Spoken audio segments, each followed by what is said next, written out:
వి gold trusted gold buyers. మీరు తాకట్టు పెట్టిన బంగారాన్ని విడిపించి ఈ రోజు ఉన్న మార్కెట్ ధరకు కొనబడును.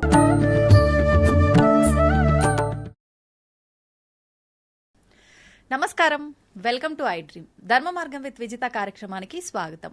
ప్రస్తుతం మనతో పాటు ఉన్నారు ప్రముఖ ఆధ్యాత్మికవేత్త, శ్రీ విద్యా ఉపాసకులు, ఎంతో మందికి మంత్రోపదేశం చేసిన గురువుగారు.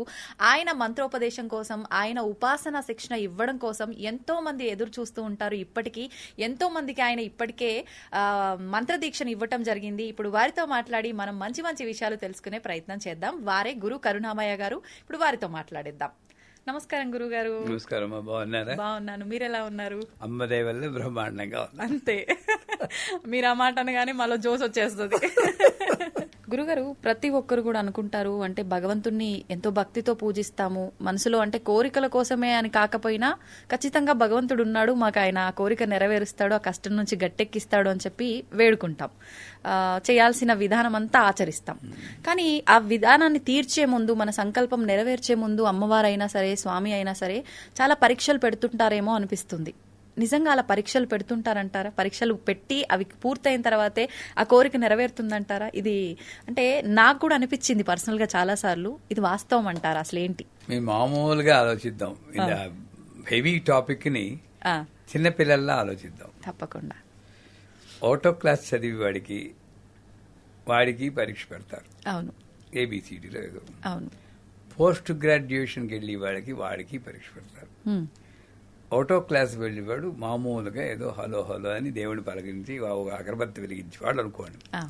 నేను అమ్మవారిని ప్రసన్నం చేసుకోవాలి, ఆవిడ వల్ల నేను అశేషమైనటువంటి ఆధ్యాత్మిక జ్ఞానాన్ని పొందాలి, పుణ్య కీర్తిని సంపాదించాలి, ఇవన్నీ భావనలతో నేను ఉపాసన చేస్తే మరి వీడికి నిజంగా అటువంటి వాల్యూ, అర్హత ఉందా లేదా అని పరీక్షించాల్సిన ఒక సిస్టమ్ ఒకటి ఉంటుంది కదా. అవును, అంతే కదా.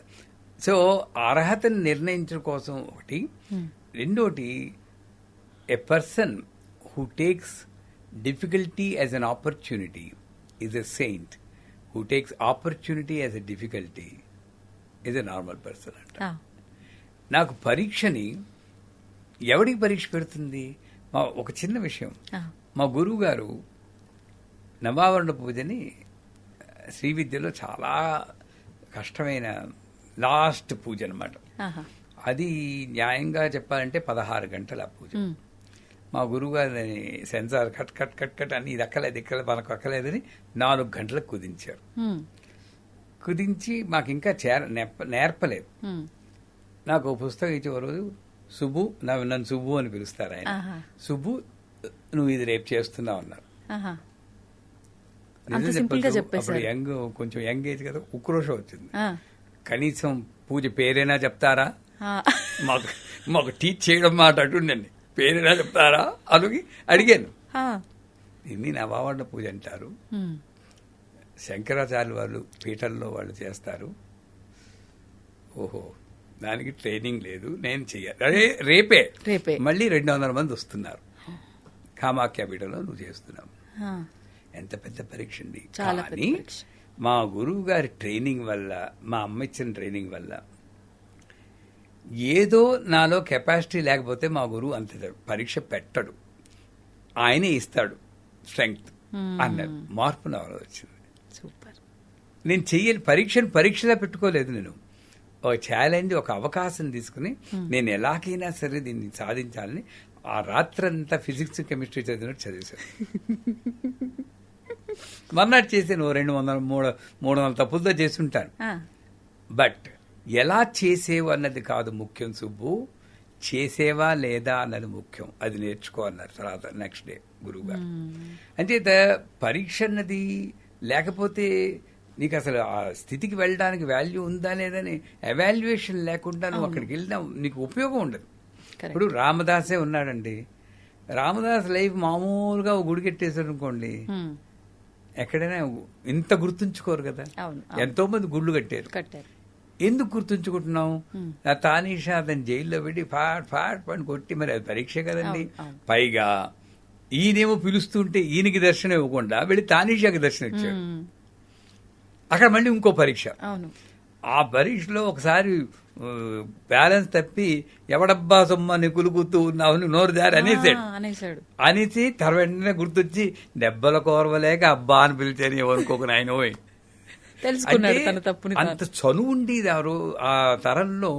భగవంతుడంటే ఒక ప్రత్యేక రూపం కాదు, నాలో ఒక భాగం అన్న ఆ క్లోజ్నెస్ ఉండేది. అంచేత పరీక్ష అమ్మ అనుగ్రహం దగ్గరికి వెళ్ళి కొలిది 100% ఏదో రకంగా ఒక బంగారమే ఉందండి. బిస్కెట్ లా ఉంటుంది. బిస్కెట్ ఏం చేస్తారండి, తింటారా? మరి నగేసుకోవాలా? నగేసుకుంటే కొలిమిలో కాల్చాలా? నీకు ఒక రూపు ఇవ్వాలంటే బంగారాన్ని ఎలా కాలుస్తున్నావో అలాగే నీకు ఒక రూపు ఇవ్వాలంటే అమ్మ కూడా నిన్ను అలాగే కాలుస్తుంది. అంటే బంగారంలా కాదు, పరీక్ష పెడుతుంది. నేనేమనుకోవాలి, పరీక్షలు వచ్చి కొలిది ఎంత పాండవులకి ఎంత పరీక్ష రాలేదు. కుంతిదేవుంటుంది వచ్చి జన్మ అంటున్నా కూడా నాకు ఇలాంటి జన్మ ఈ తల్లి, ఎందుకంటే ఎంత బాగా నీవు దగ్గరయ్యావు అని అనుకుంటుంది కదా. అంచేత పరీక్షల్ని నేను అమ్మకి దగ్గరయ్యే ఒక ఉపకరణం కింద నేను భావిస్తే నేను పరీక్ష కింద భావించను. ఎన్ని పరీక్షలు పెట్టారు మా గురువు గారు కానీ నా జీవితంలో కానీ విపరీతంగా వచ్చాయి. పెద్ద టాపిక్ అది. అంటే పరీక్ష పెడుతుందా అంటే 100% పెరుగుతుంది. మరి నువ్వు కోరుకున్నది లేదా నోరు మూసుకుని మామూలుగా ఒకరి తెలుగుతూ కూర్చో, పర్లేదు, నేనేమీ పరీక్ష పెట్టాను. కానీ ఇక్కడికి రావాలి అంటే వారు చదివితే పుణ్యకీర్తి సంపాదించి అమతిర్మేధ శృతి స్మృతిరంతమా పుణ్యకీర్తి పుణ్యలభ్య. పుణ్యకీర్తి ముందు అమతిర్మేధ శృతి స్మృతి అన్న పదాలు ఉన్నాయి. అంటే నువ్వు ఏ ఆలోచన వచ్చినా సరే దానికి లొంగకుండా ఈ ఆలోచన అమ్మ వల్లే వచ్చింది, ఆలోచన ముందు అమ్మ ఉంది అన్న స్థితికి నువ్వు చేరాలి. దానికి పరీక్ష పెడుతుంది. శృతి స్మృతి, వేదము ఉపనిషత్తు చదువుకోవాలి. చదువుకోవాలంటే నీ కంటతా వచ్చిందంటే 64 ఏళ్ళు పడుతుంది 4 వేదాలు పట్టుకుంటే అనేది ఎవరో చెప్పారు. 16 ఏళ్ళు ఒక వేదానికి. అంత వయసు మన దగ్గర లేదు. అంటే వేదం వచ్చిందా అని చూడకుండా వేద సారం నీకు వంట పెట్టిందా అని అక్కడ పరీక్ష పెడుతుంది. శృతి శృతి అనుత్తమ, నువ్వు మామూలు వాళ్ళగా ఉన్నావా లేక యునిక్ గా ఉన్నావా? రోడ్డు మీద ఎవరు గిలగలా కొట్టుకుంటూ ఉంటాడు, నువ్వు వీడియో తీసి యూట్యూబ్ లో పోస్ట్ చేసుకుంటున్నావా లేక వాడికి ఏమైనా సాయం చేస్తున్నావా? ఆ పరీక్ష పెడుతుంది. రేపు నీకు ఒక పరీక్ష పెడుతుంది. అనుత్తమ నువ్వు, ఎందుకంటే ఒక చరిత్రలో మిగిలిపోతావు. ఎంతమంది గుర్తుంచుకుంటున్నారు? మనం పోయామనుకోండి, ఎంతమంది గుర్తుంచుకుంటారండి? మన ఫ్యామిలీ మెంబర్సే 10 నెల రోజులు 3 నెలలు గుర్తుంచుకున్న తర్వాత మళ్ళీ మామూలే అయిపోతుంది. మళ్ళీ రమణ మహర్షి, రామకృష్ణ పరమహంస, శంకరాచార్యులు వాళ్ళని ఎంతమంది గుర్తుంచుకున్న? మహాత్మా గాంధీ వాళ్ళు యూనిక్ పర్సనాలిటీ. వాళ్ళు ఎంత అనుభవించారు, జైళ్ళకి వెళ్ళారు. క్యాన్సర్ వస్తే ఆ పురుగు కింద పడిపోతే మళ్లీ పురుగును పీచి పెట్టారు. ఏమీ మామూలుగా ప్రాపంచికంగా మనం అనుభవించేది ఏది అనుభవించలేదు. అదే పెద్ద పరీక్ష వాళ్ళకి.